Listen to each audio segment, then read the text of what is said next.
Good morning YouTube, what's going on? This is Ambiment, and in today's episode of How to Build Medieval, I think this is part 4 by the way, in this episode we're going to talk about details you can add to your building to make them look a bit more interesting.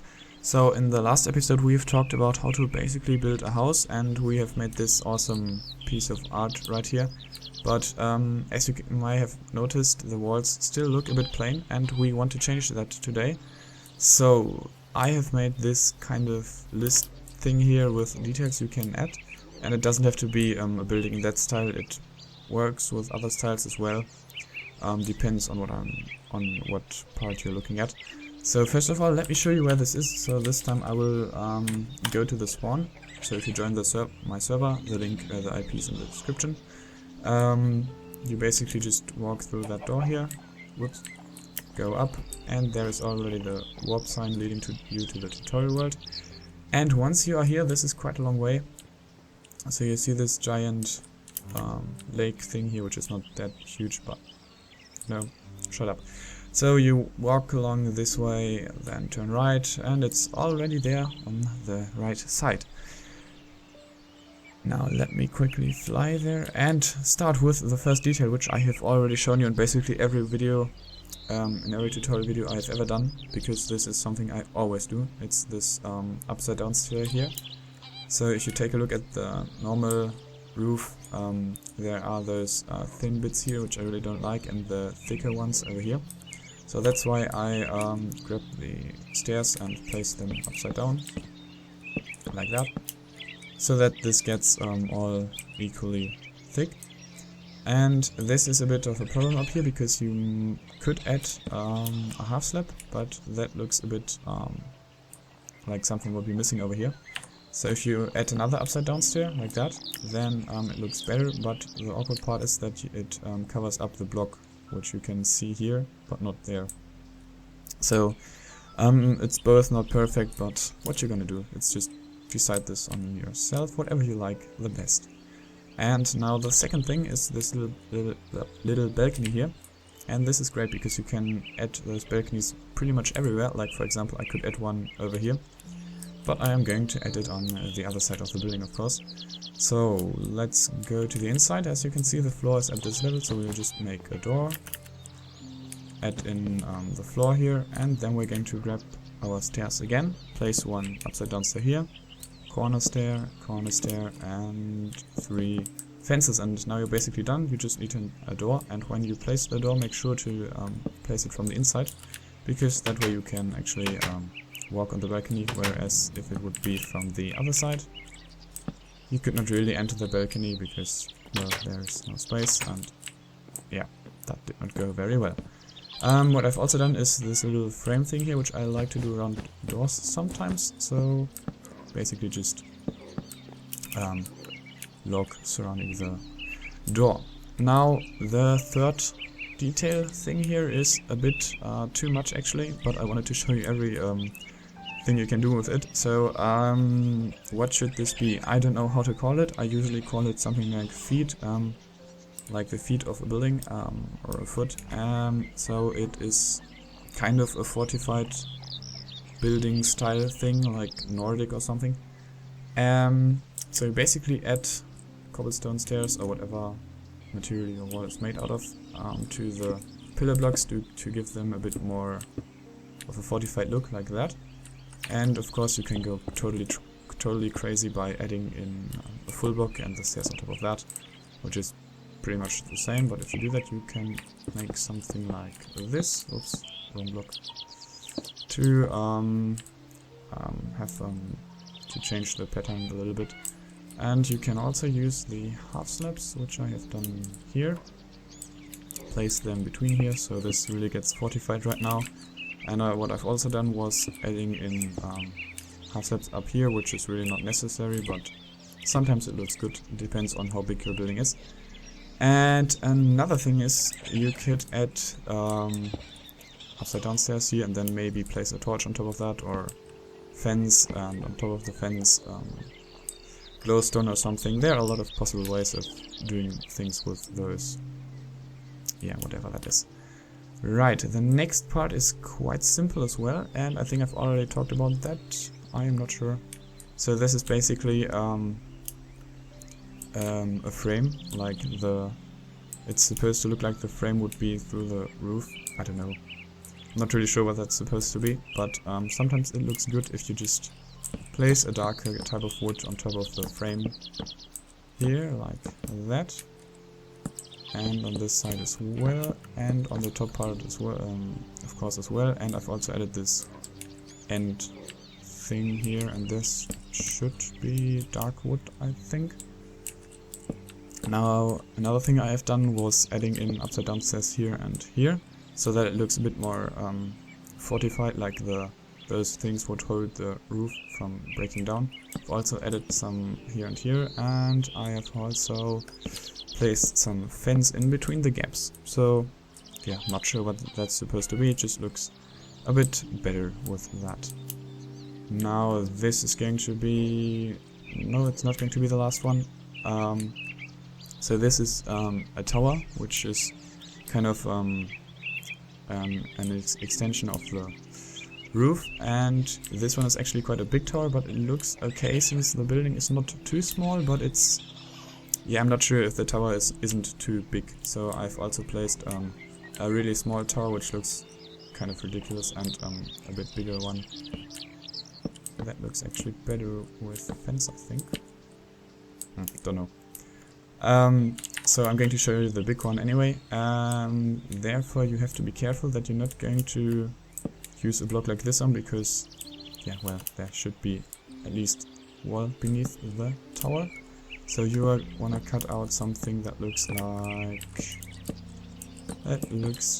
just a second, it's really awkward doing that on a roof, but I think I am done. Yeah, no, that was one block too much actually. Something seems to be wrong. Let's take a look at it. So here has to be a pillar, here has to be a pillar, this has to be a pillar, that was the mistake, and there has to be another missing block. Right. So once you've brought up the pillars to this kind of circle shaped thing, whatever that is, so there should be a 3x3 hole in the middle, you can already add the roof on top of the tower, and from the inside it looks kind of like this. So I brought down the pillars to the first floor, and this is actually creating another room. And see that there is a glowstone block, which I'm going to show you where I can place it, but it usually lights up this area quite well. So how did I do the roof? I did it like every other roof I ever did before on a tower. But first of all, let me bring all those pillars on the same level, like that. Of course you would have to add in a wall here as well, but I'm too lazy to do that now, and we need the full block. So we're going to start off with 2 blocks on top of the frame, and once we have the 2 blocks we can add in stairs. So the first row is just going to be here, like that, but not in the corners over here.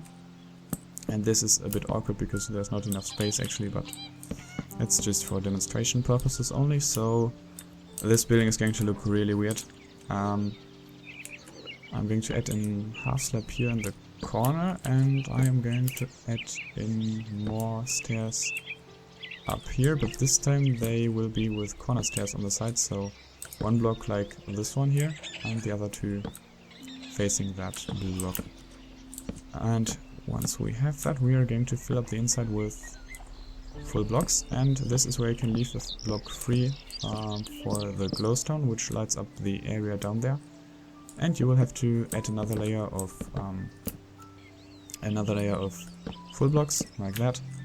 And on top of that you're going to place this spiky thing, like that, and then just bring up the full block, maybe some fence on top of that. Could add in a flag or something, I don't know. So this is how you basically build a tower. In a building usually it looks quite good. I wouldn't overuse it, but if, I don't know, every 10th building in a city has that, it looks usually quite good. Now this is going to be the last thing I'm going to show in this episode. The next part is going to be about the other details, and I also thought about making even a 3rd episode, because I might think about a few more details you can add, like Yeah, I don't know, I didn't think about that, but I really don't know what to make the next episode about. So if you have an idea, please write a comment. And I always say that, but nobody ever does that, or I just can't remember. I don't know. Feel free to write comments if you have a question or suggestion. Then, yeah, I guess you know what I mean. So this is about how to make the wall look less plain, which I have talked about in the beginning of the video, as you might remember. So there was this very plain wall. This is an extreme case because, as you can see, this looks really plain, and my cat just woke up. No, he just turned around and fell asleep again, right? Anyway, I tried to loosen up this with the pillars here, but still from the side it looks not very good. So I have used stone stairs in this case to make this look a bit more interesting, give it a bit more of a spiky look, I don't know. So this is just an easy example which looks not very good in this case, but I have a better example, I think. So let's quickly go to, what did I call it? Let's go to this place. So as you can see, I've made something similar, and this makes this wall look so much better, also with the feet down here. Looks a bit weird, and this texture pack was originally built in John Smith, I think. Anyway, let's go back to the tutorial world, and my microphone is falling over. Oh no. So what else did I do? Yeah, this is what you've just seen. So with a row of normal stairs down here and an upside down stair row up there. And with this one is just with corner stairs. So of course you would just use one of these types on the whole wall, because if you'd mix them, yeah, I guess you can see that this looks really weird. So this is quite easy as well, just corner stairs here, and this one is pretty much the same, but the stairs are facing this side here. This is a bit more fortified. Maybe this would be good for something like a wall of a castle. So it looks like, I think I've removed this part here. So let's do this on a bit bigger. And then I have added in stairs nearly everywhere, like that. Same thing, no, yes. Same thing up here, so I've added in stairs on this side and even here, so that it looks like this would be carried by this block down here. And then I have added in cobblestone, so that you can walk here. It could be a walkway of a castle or something. And if you would use the forgot the name, forgot where it was. Great. Oh, there it is. The cobblestone wall. So you could use this, for example, like this. If you make every second block a cobblestone wall and then add in full blocks. This might look too heavy, but yeah, it's okay, I guess. So just a quick idea of what you could do with this thing. And that was already everything, and the episode is already way too long. I thought this would be quite fast, but I guess I was wrong. So yeah, in the next part we're going to take a look at these details, and I might add even a few more, because this is a bit, yeah, I'm not sure if this can fill up. Yeah, I should end the episode. So yeah, I would say thanks for watching and goodbye.